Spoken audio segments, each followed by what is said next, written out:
Hello students, welcome. आज हम 2022 की वार्षिक परीक्षाओं के संबंध में चर्चा करेंगे।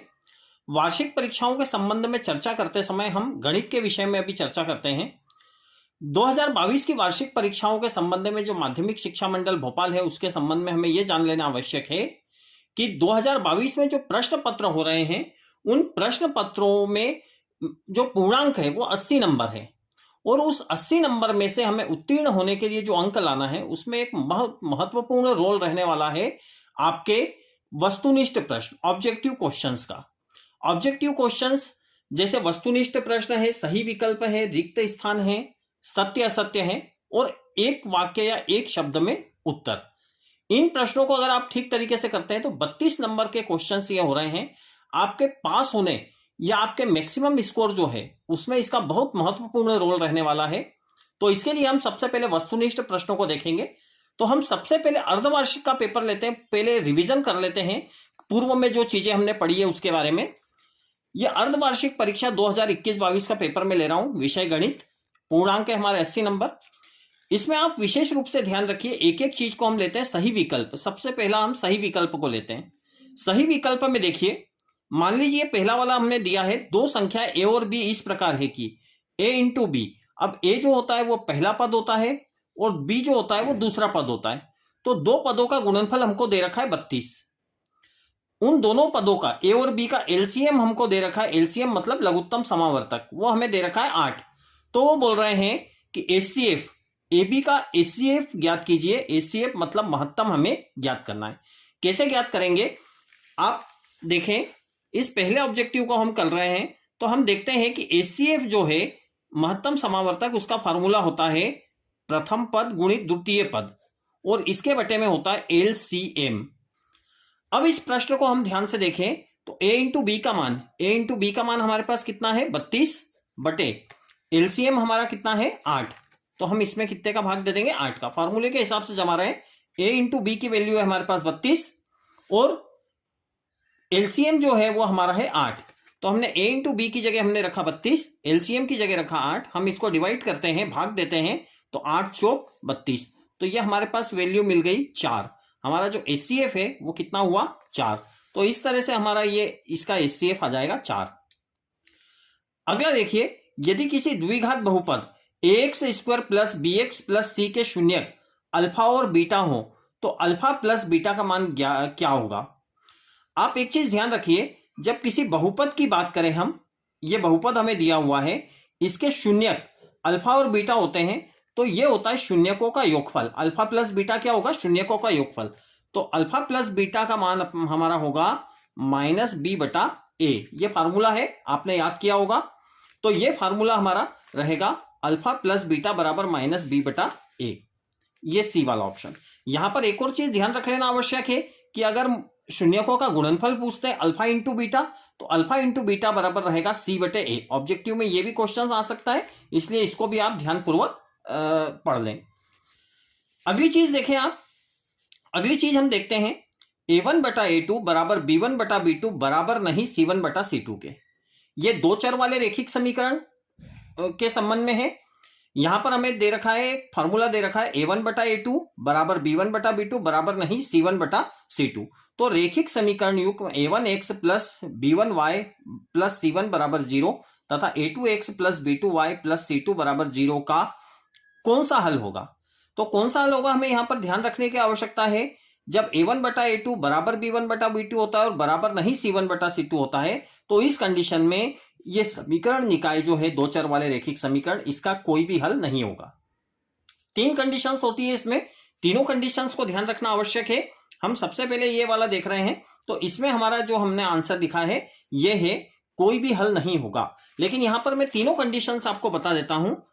अगर मान लीजिए दो चर वाले रेखिक समीकरण है a1x plus b1y plus c1 बराबर 0 और दूसरा समीकरण है हमारा a2x plus b2y plus c2 बराबर 0। यह समीकरण नंबर 1, यह समीकरण नंबर 2। तीन तरह की कंडीशंस होती है इसमें। ए वाली कंडीशंस हम लिख लेते हैं अद्वितीय हल। अद्वितीय हल या इसको बोलते हैं प्रतिच्छेदी रेखाएं। जब हम इसका आलेख खींचेंगे तो हमें कैसी रेखाएं प्राप्त होगी, प्रतिच्छेदी रेखाएं। इसके लिए प्रतिबंध होता है A1 बटा A2 बराबर नहीं B1 बटा B2 के। सेकेंड कंडीशन हम देख लें, सेकेंड बी वाली कंडीशन हम देख लेते हैं। तो सेकेंड कंडीशन होती है अंततः अनेक हल,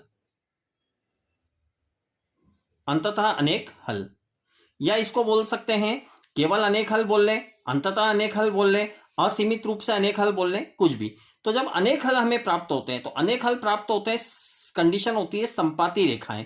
जब उसका ग्राफ बनाएंगे हम तो कैसी रेखाएं प्राप्त होगी? संपाती रेखाएं। और इस कंडीशन में हमारी जो कंडीशन रहेगी वो क्या रहेगी? A1 बटा A2 बराबर B1 बटा B2 बराबर C1 बटा C2।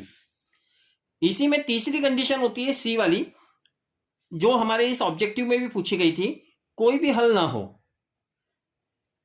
कोई भी हल ना हो, या इसके अंदर रेखाएं जो हमें आलेख में प्राप्त होगी वो कैसी प्राप्त होगी? समांतर रेखाएं, समांतर रेखाएं। जब समांतर रेखाएं प्राप्त होगी तो इसके लिए कंडीशन होगी A1 बटा A2 बराबर B1 बटा B2 बराबर नहीं C1 बटा C2 के। तो ये तीन कंडीशंस आप ध्यान रख लीजिए, इसके ऊपर हमेशा एक ऑब्जेक्टिव बनता है। तो आप देख लीजिए अद्वितीय हल या प्रतिच्छेदी रेखाओं के लिए ये होगा A1 बटा A2 बराबर नहीं B1 बटा B2 के। अंततः अनेक हल या संपाती रेखाओं के लिए प्राप्त होगा A1 बटा A2 बराबर B1 बटा B2 बराबर C1 बटा C2। और कोई भी हल ना होने के लिए या समांतर रेखाओं के लिए कंडीशन होगी A1 बटा A2 बराबर B1 बटा B2 बराबर नहीं C1 बटा C2 के। इसके बाद चौथा ऑब्जेक्टिव लेते हैं। चौथा ऑब्जेक्टिव देखिए आप, श्रेणी 3, 6, 9 का कौन सा पद 27 है? अब ये समांतर श्रेणी है, समान डिफरेंस है, 3, 6, 9 कितने कितने का डिफरेंस है? 3, 3 का। तो इसका कौन सा पद 27 होगा? तो सबसे पहले इसको हम किस तरह से हल करेंगे, सॉल्व करेंगे, जरा देख लें। चौथा है हमारा श्रेणी, हमारी एपी दे रखी है, एपी मीन समांतर श्रेणी। समांतर श्रेणी हमारे पास है 3, 6, 9 डैश डैश डैश हमारा 27। हमको यहां पर क्या क्या दे रखा है, हम सबसे पहले उन चीजों को नोट कर लेते हैं। तो आप एक चीज ध्यान रखिए, जब समांतर श्रेणी आपको दी हो तो सबसे पहले आता है प्रथम पद। मैं शॉर्ट में लिख रहा हूं यहां पर प्रथम पद। प्रथम पद ए बराबर हमारा कितना है? 3। उसके बाद हमको लिखना पड़ता है सार्वअंतर। सार्वअंतर को स्मॉल डी से प्रदर्शित करते हैं। कैसे निकालेंगे सार्वअंतर? हमेशा दो क्रमागत पदों में, कोई भी दो क्रमागत पद, ये दोनों ले ले या ये दोनों ले ले, कोई भी दो क्रमागत पदों में पीछे वाले में से आगे वाले पद को घटा दे। या तो हम 9 में से 6 घटा दे या फिर हम 6 में से 3 घटा दे। तो सार्वअंतर निकालने के लिए मैं कर रहा हूं 6 माइनस 3। तो हमारा सार्वअंतर जो है वो डी बराबर कितना मिलेगा हमको? 3।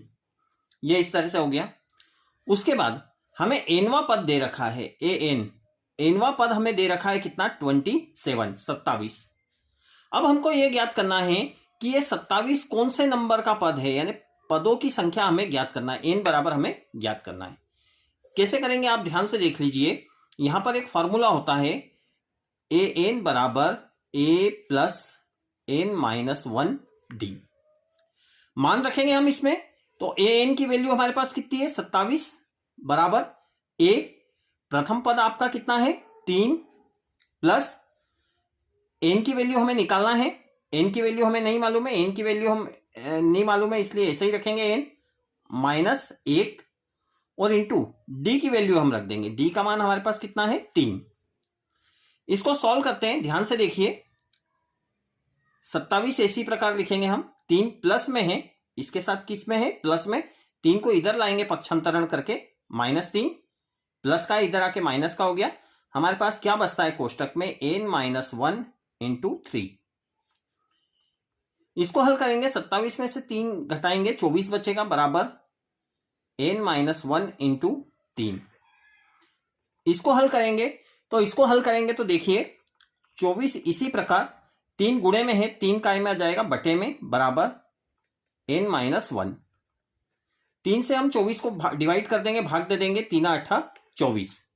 तो हमारे पास जो वैल्यू बचेगी, इसको और ध्यान से यहां पर देख लीजिए आप। यहां पर 8 बराबर हमारे पास क्या बचता है? n minus 1। 8 इसी प्रकार माइनस का 1 इधर आएगा, काय का हो जाएगा प्लस का बराबर क्या? n। तो यहां पर n की वैल्यू हमें मिलेगी 8 और 1 9। ये इस तरह से हम इसको हल करेंगे तो हमें जो 27वां पद है वो कौन सा पद प्राप्त होगा? नवा पद। तो इस तरह का एक सवाल आवश्यक रूप से पूछा जाता है, समांतर श्रेणी में कौन सा पद है, सार्वंतर क्या है, प्रथम पद क्या है, इस प्रकार के क्वेश्चन आते हैं। बहुत ही सरल क्वेश्चन होते हैं। इस फार्मूले को आप याद रख लेंगे, ए एन बराबर ए प्लस एन माइनस 1 डी। तो इस प्रकार से इस फार्मूले से आप आसानी से निकाल सकते हैं। केवल इसी में नहीं, 2 नंबर और 3 नंबर के क्वेश्चनों में भी इस प्रकार के क्वेश्चन पूछे जाते हैं। इसको आप ध्यान से कर लें, अभ्यास कर लें इनका, तो आपको परीक्षा में आसानी होगी। अगला हम देखते हैं, 5वां हमें दे रखा है त्रिभुज एबीसी में AB बराबर 6√3 सेंटीमीटर, AC बराबर 12 सेंटीमीटर, BC बराबर 6 सेंटीमीटर, तब कोण B का मान होगा। अब कोण B का मान कितना होगा?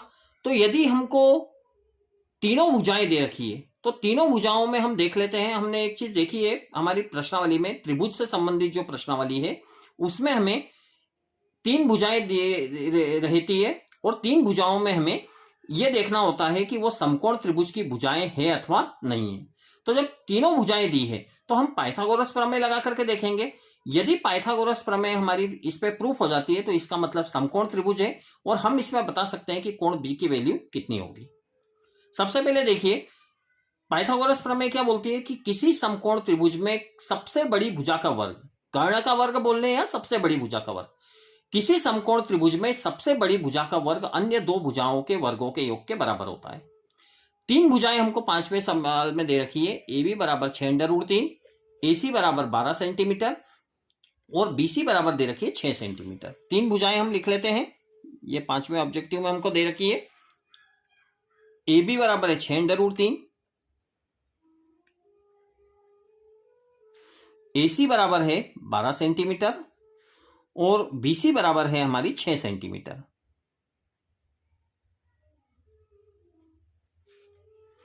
अब यहां पर देख लीजिए सबसे बड़ी भुजा हमारी कितनी है? 12। तो हम देखते हैं 12 का स्क्वायर बराबर क्या हो जाएगा? अन्य 2 भुजाओं के वर्गों का योग। तो अन्य 2 भुजा कौन सी है? 6√3 इसका स्क्वायर प्लस BC का मान कितना है? 6 का स्क्वायर। इसको हल करते हैं तो 12 का स्क्वायर होता है 144 बराबर 6 का स्क्वायर करेंगे 6 36, √3 का स्क्वायर करेंगे, आपको ये पहले भी हम बता चुके हैं, किसी भी अंडर रूट वाली संख्या का स्क्वायर करते हैं अंडर रूट हट जाता है। √3 का स्क्वायर करेंगे तो कितना मिलेगा? 3 प्लस 6 का स्क्वायर करेंगे 6 36। इसको हल करते हैं तो 144 इसी प्रकार बराबर 36 का 3 में गुणा करेंगे 108 प्लस 36। अब इसको ध्यान से देखें तो 144 बराबर 108 में 36 जोड़ेंगे कितना आएगा? 144। ये दोनों बराबर प्राप्त हो गए। तात्पर्य क्या है कि 3 जो भुजाएं दी थी, इन 3 भुजाओं में सबसे बड़ी भुजा का वर्ग अन्य 2 भुजाओं के वर्गों के योग के बराबर है। पाइथागोरस प्रमेय अप्लाई हो गई। यहां पर पाइथागोरस प्रमेय अप्लाई हो गई। आप देख लीजिए, त्रिभुज बना लेते हैं हम, समकोण त्रिभुज। कौन सा त्रिभुज दे रखा था? ABC। AC का मान कितना था? 12 सेंटीमीटर। AB का मान कितना था? 6√3 सेंटीमीटर। BC का मान कितना था? 6 सेंटीमीटर। किसी भी त्रिभुज में सबसे बड़े भुजा के सामने का कोण सबसे बड़ा होता है। सबसे बड़ी भुजा हमारी कौन सी है? 12। यहां पर भी हमने कौन सी सबसे बड़ी भुजा ली थी? 12। तो 12 के सामने का कोण सबसे बड़ा होगा। सबसे बड़ा यानी कितना होगा? 90 डिग्री, क्योंकि हम यहां पर पाइथागोरस प्रमेय प्रूफ कर चुके हैं। पाइथागोरस प्रमेय किस त्रिभुज में अप्लाई होती है? पाइथागोरस प्रमेय समकोण त्रिभुज में अप्लाई होती है। मतलब ये समकोण त्रिभुज है और समकोण त्रिभुज में सबसे बड़ी भुजा के सामने का कोण सबसे बड़ा रहेगा, अर्थात 90 डिग्री का कोण कौन सा रहेगा? B। तो यही वो क्वेश्चन में पूछना चाह रहा था कि यदि त्रिभुज ABC में 3 भुजाएं ये है तो कोण B का मान कितना होगा? तो ये कोण B का मान हमारा कितना प्राप्त हुआ? 90 डिग्री। इस प्रकार से आप कर लेंगे। छठा क्वेश्चन दे रखा है, 2 बिंदुओं A कोष्टक में x1 y1 और B कोष्टक में x2 y2 के बीच की दूरी। जब 2 बिंदु हमको दे रखे हैं तो 2 बिंदु के बीच की दूरी का हमें फार्मूला याद है। 2 बिंदुओं के बीच की दूरी निर्देशांक ज्यामिति के अंतर्गत ये क्वेश्चन आता है। तो इसमें 2 बिंदुओं के बीच की दूरी क्या होगी? AB बराबर x2 माइनस x1 का whole square plus y2 minus y1 का होल स्क्वायर। यह हमारा फार्मूला होता है। तो यह हमारा फार्मूला है 2 बिंदुओं के बीच की दूरी। 2 बिंदु कोई से भी हो सकते हैं। AB ले लीजिए, PQ ले लीजिए, के बीच की दूरी। निर्देशांक ज्यामिति के अंतर्गत ये आता है। क्या फार्मूला होता है इसका? फार्मूला होता है x2 माइनस x1 का whole square plus y2 minus y1 का होल स्क्वायर। तो इस प्रकार से हम ये 6 ऑब्जेक्टिव यहां पर कर लेते हैं। इस प्रकार से यदि आप करेंगे तो बहुत आसानी से आप इन ऑब्जेक्टिव को हल करके और आप अंक प्राप्त कर सकते हैं। 32 नंबर के ऑब्जेक्टिव, बहुत ध्यान देना है हमें इसके ऊपर। अगर इसे हम ठीक प्रकार से करते हैं तो हम बहुत अच्छा स्कोर मैथ्स में कर सकते हैं।